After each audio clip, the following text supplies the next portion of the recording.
Hello স্টুডেন্টরা, tuition রুমে তোমাদের স্বাগতম। আজকে আমি ক্লাস 8-এ ভূগোলে নবম অধ্যায়টা পড়াবো। উত্তর আমেরিকা নিয়ে কয়েকটা প্রশ্নোত্তর তোমাদের দেব। এই ভিডিওটা প্রথম থেকে শেষ পর্যন্ত দেখবে, মাঝখানে ছেড়ে দেবে না বা স্কিপ করে করে দেখবে না। চ্যানেলটিকে ভালো লাগলে প্লিজ এটা সাবস্ক্রাইব করে দেবে, শেয়ার করে দেবে যাতে তোমাদের বন্ধুরা দেখার সুযোগ পায়, আর একটা লাইক দিতে ভুলবে না। এই অধ্যায় থেকে আমি খুঁটি খুঁটি সব প্রশ্ন উত্তর তোমাদের দিলাম, তোমরা দেখে নাও। প্রশ্ন উত্তরে আসা যাক। পৃথিবীর বিখ্যাত গিরিখাত কোনটি? Grand canyon. পৃথিবীর বিখ্যাত জলপ্রপাত কোনটি? নায়াগ্রা জলপ্রপাত। পৃথিবীর বৃহত্তম দ্বীপ কোনটি? গ্রিনল্যান্ড। তারপর দেখো পৃথিবীর বৃহত্তম সুপিরিয় জলের হ্রদ কোনটি? সুপিরিয়। তারপর দেখো পৃথিবীর ব্যস্ততম বিমানবন্দর কোনটি? আটলান্টা। তারপর দেখো পৃথিবীর তৃতীয় বৃহত্তম মহাদেশ কোনটি? উত্তর আমেরিকা। তারপর দেখো উত্তর আমেরিকা মহাদেশটিকে কত খ্রিস্টাব্দে আবিষ্কার করেন? 1501 খ্রিস্টাব্দে আমেরিকো ভেসপুচি নামে এক পর্তুগিজ নাবিক এই মহাদেশটি আবিষ্কার করেন। তারপর দেখো কত খ্রিস্টাব্দে ভারতে আসা জলপথ আবিষ্কার? উত্তর দেখো 1492 খ্রিস্টাব্দে ইতালির নাবিক ক্রিস্টোফার কলম্বাস ভারতে আসা জলপথ আবিষ্কার করেন। তারপর দেখো উত্তর আমেরিকার প্রধান নদী কোনটি? উত্তর দেখো মিসিসিপি, মিসৌরি। তারপর দেখো উত্তর আমেরিকার উচ্চতম শৃঙ্গ কোনটি?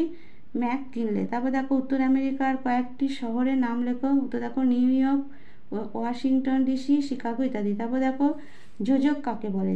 উত্তর দেখো দুটি মহাদেশকে একসঙ্গে যুক্ত করে যে সংকীর্ণ ভূখণ্ড তা হলো যোজক। তারপরে দেখো পানামা যোজক কাকে বলে? উত্তর দেখো উত্তর আমেরিকা এবং দক্ষিণ আমেরিকা মহাদেশের মাঝে অবস্থিত সংকীর্ণ ভূখণ্ডটি হলো পানামা যোজক। তারপর দেখো ভূপ্রকৃতির তারতম্যের ভিত্তিতে উত্তর আমেরিকাকে কয়টি ভাগে ভাগ করা যায়? 3টি ভাগে ভাগ করা হয়, যেমন পশ্চিমে পার্বত্য অঞ্চল, মধ্যভাগে সমভূমি অঞ্চল, পূর্ব দিকের উচ্চভূমি। তারপর দেখো কর্ডিলেরা শব্দটির অর্থ কী? উত্তর শৃঙ্খল। তারপর দেখো পঞ্চ হ্রদের নাম লেখো। উত্তরে দেখো সুপিরিয়র, মিশিগান, হুরন, ইরি, অন্টারিও। তারপরে এখানে দেখো নদীর নাম আর উৎস, এই নদীগুলো কোথা থেকে উৎপত্তি হয়েছে? সেন্ট লরেন্স অন্টারিও হ্রদ, কলোরাডো রকি পার্বত্য অঞ্চল, মিসিসিপি সুপিরিয়র হ্রদের, মিসিসিপি মিসৌরি সুপিরিয়র হ্রদের পশ্চিমের পর্বত।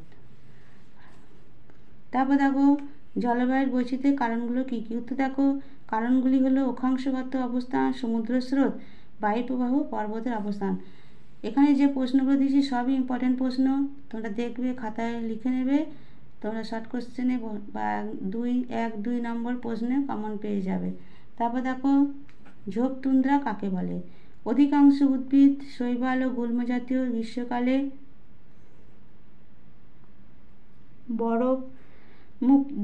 বরফমুক্ত অঞ্চলে বাহারি ফুলের গাছ দেখা যায়। বরফমুক্ত স্থানে বার্চ, উইলো, জুনিপার প্রভৃতি গাছের ঝোপ দেখা যায়, এদের ঝোপ তুন্দ্রা বলে। তারপর দেখো মিশ্র অরণ্য কাকে বলে? যে অরণ্য অঞ্চলে নাতিশীতোষ্ণ পর্ণমোচী ও সরলবর্গীয় উদ্ভিদের সংমিশ্রণ ঘটে সেই অরণ্যকে মিশ্র অরণ্য বলে। তারপর দেখো ফল কাকে বলে? শরৎকালে গাছগুলির পাতা লাল, হলদে বা কমলা হয়ে যায় এবং তারপর এগুলি ঝরে পড়ে, তাই শরৎকালকে ফল বলে। তারপর দেখো বৃহৎ চান্দোয়া কি? উত্তর দেখো বিভিন্ন প্রজাতির গাছ অত্যন্ত ঘনভাবে জন্মায়, গাছগুলির পাতা একত্রে মিশে গিয়ে বৃহৎ চান্দোয়া তৈরি করে। তারপর দেখো উষ্ণ মরু অঞ্চলে কি কি উদ্ভিদ দেখা যায়? বাবলা, ফণিমনসা, অ্যাকাসিয়া ইত্যাদি। পৃথিবীর রুটির ঝুড়ি কাকে বলে? পেরি তৃণভূমি। এখানে সব প্রশ্ন কটা ইম্পর্টেন্ট, তোমরা পড়বে, শর্ট কোশ্চেনে কমন পেয়ে যাবে। আমেরিকা যুক্তরাষ্ট্রের মধ্যে কোথায় সর্বাধিক গম উৎপন্ন হয়? ডাকোটা রাজ্য। এখানে সব প্রশ্নগুলোই আমি খুঁটিয়ে খুঁটিয়ে তোমাদের দিয়েছি। পেরি তৃণভূমি অঞ্চল সম্বন্ধে যা জানো লেখো। এটা কিন্তু তোমরা বইয়ে 87 পৃষ্ঠায় করে নেবে, খুব ভালোভাবেই দেওয়া আছে, সেটা আমি লিখিনি। তারপর দেখো হ্রদ অঞ্চলের শিল্পোন্নতির কারণগুলি লেখো। এটা খুব ইম্পর্টেন্ট প্রশ্ন, তোমরা বইয়ে 89 পেজে আছে, দেখে নেবে। তারপরে হ্রদ অঞ্চলে লৌহ ইস্পাত শিল্পকেন্দ্রের নাম লেখো। তো দেখো শিকাগো, গ্যারি, বাফেলো, ইরি ইত্যাদি। তারপরে পৃথিবীর কসাইখানা কাকে বলে? এটা খুব কমন প্রশ্ন।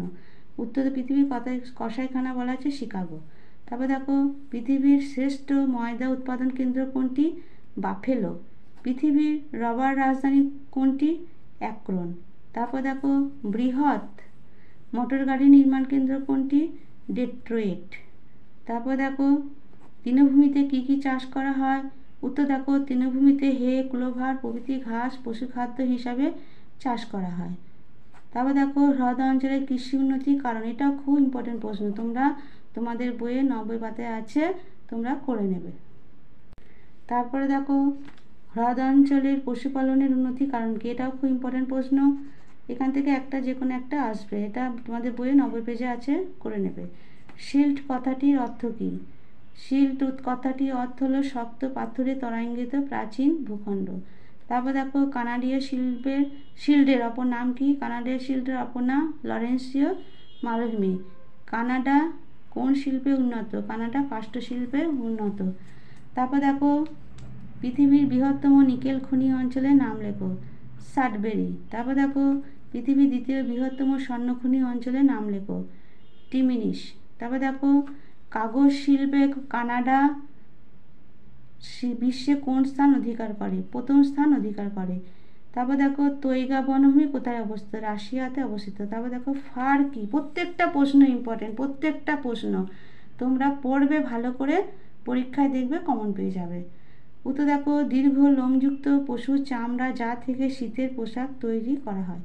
তারপরে বাম দিক ডান দিক, এটা তোমরা পজ করে করে দেখে নাও, নাম্বার করে দিয়েছি, তোমরা এটা পজ করে করে দেখে নাও। এই ছিল এই অধ্যায়ে তোমাদের প্রশ্ন। আমি প্রশ্ন উত্তরগুলো তোমাদের দিলাম, তোমরা খাতায় লিখে নেবে, ভালো করে পড়বে, দেখবে পরীক্ষায় কমন পেয়ে যাবে। পড়াটা তোমাদের কেমন লাগলো কমেন্ট বক্সে জানাবে। চ্যানেলটিকে ভালো লাগলে প্লিজ প্লিজ একটা সাবস্ক্রাইব করে দেবে, শেয়ার করবে যাতে তোমাদের বন্ধুরা দেখার সুযোগ পায়, আর একটা লাইক দিতে ভুলবে না। আর পড়াটা কেমন লাগলো অবশ্যই তোমরা জানাবে। ঠিক আছে, এখানেই আমার ভিডিওটা শেষ করলাম।